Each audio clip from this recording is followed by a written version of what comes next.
There's this version of confidence that looks exactly like growth, but it's actually the opposite of it. It doesn't announce itself, it doesn't come with arrogance or ego or any of the obvious warning signs. It comes quietly after years of doing the work, after earning the right to trust yourself, and then it's just staying there, comfortable, certain. And the scary thing is, from the outside, it looks like wisdom. From the inside, it feels like clarity. But there's a word for it, and it's not a compliment. It's hubris. Now, when most people hear that word, they picture someone loud, overconfident, boastful, the person in the room who thinks they're the smartest and makes sure everyone knows it. But that's not the version I want to talk about today. The version I want to talk about is quieter, and I think it's far more common, especially among people who are genuinely good at what they do. It's not arrogance. It's more like arrested confidence. Confidence that stopped updating. You know what you're capable of. You've proven it. You've got the track record, the scars, the pattern recognition that comes from years of real experience. And so at some point, without even deciding to, you stop asking certain questions because you feel like you already know the answers. That's the moment. That's the line. Not when you start believing in yourself. When you stop being curious about what you don't know yet. I've been in this industry for a long time, long enough to have strong opinions, long enough to recognize bad work fast, to know when a strategy is missing something, to push back on a brief and be right. And that's not nothing. Experience is real, pattern recognition is real, earned confidence is something you should protect. And I've also caught myself more than once dismissing something new, not because I thought it through, but because it didn't match how I'd always seen things done. Not a reasoned position, just a reflex, dressed up as expertise. That's the version of hubris I'm talking about. The kind that wears a suit. So how do you tell the difference between confidence that's earned and certainty that's become a ceiling? I think it comes down to one question.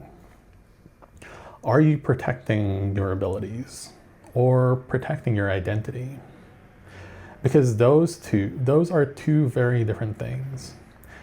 Protecting your abilities means you hold firm when you know you're right. You defend your work. You don't collapse under pressure from people who haven't done the thinking you've done. You trust your read on the room. Protecting your identity means you hold firm because being wrong would threaten who you think you are. Because admitting you don't know something feels like losing status. Because the idea of being a student again after all these years feels like going backwards. One of those is healthy. The other one will quietly end your growth while you stand there convinced you're still moving. Let me be specific, because I think this is where the conversation actually gets useful. There are times when you should absolutely hold your ground. When you've done the work and others haven't, when the pushback you're getting is about taste, not competence, when someone is asking you to doubt yourself based on nothing more than their discomfort with your conviction, when your track record has legitimately earned the confidence you're projecting, in those moments, back yourself fully. But there are other signals, and these ones are worth sitting with. When you keep winning the same arguments, in the same rooms, with the same people, and it doesn't excite you anymore, it just confirms what you already knew. When your confidence is built more on past wins and present sharpness, When you're coasting on who you were 2 years ago instead of actually becoming who you need to be next. When younger people around you start asking questions you stopped asking, and your first reaction isn't curiosity, it's mild irritation. When something in your industry shifts and instead of leaning into understanding it, you lead with why it won't last. When you find yourself saying the phrase, "we tried that before," more than you say, "what if?" Any one of those on its own might just be a bad day. But if you recognize more than two of them as patterns, that's not a bad day. That's a posture. I want to be specific about the world I know because I think creative fields have a particular vision of this problem. In this industry, there's enormous pressure to perform certainty. Clients who don't pay for doubt, they pay for conviction. They want to believe the person leading the room knows exactly what they're doing. And so we learn early to project confidence even when we're still figuring it out, which is sometimes exactly the right thing to do. But after enough years, the performance and the reality can blur. You start to believe your own certainty, and then the certainty stops being a tool and starts being a trap. I've seen it in people I admire. Brilliant people with genuine taste and real strategic minds who hit a certain level of seniority and then just stopped evolving. Not because they weren't talented, but because they were talented enough that they stopped needing to be challenged. And the industry moved around them. Not overnight, slowly, the way it always does. And one day they were giving the same speech they gave 5 years ago and the room wasn't nodding like it used to. That's not a tragedy of arrogance. It's a tragedy of comfort. So what does it actually look like to decide to grow? Not because you're failing, but because you chose to.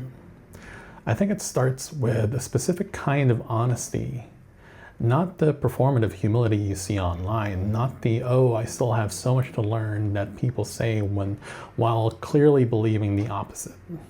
Real honesty, which sometimes sounds like, "I have been doing this for a long time and I'm very good at certain things, and there are also entire areas where I'm operating on assumptions I haven't tested in years."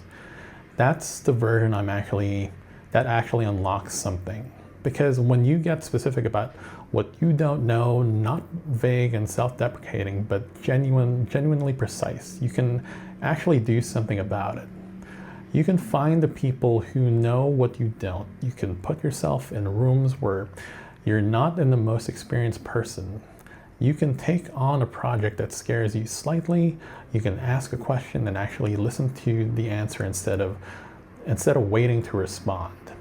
Leveling up isn't about dramatic reinvention. It's not starting over. It's not pretending your experience doesn't matter. It's adding.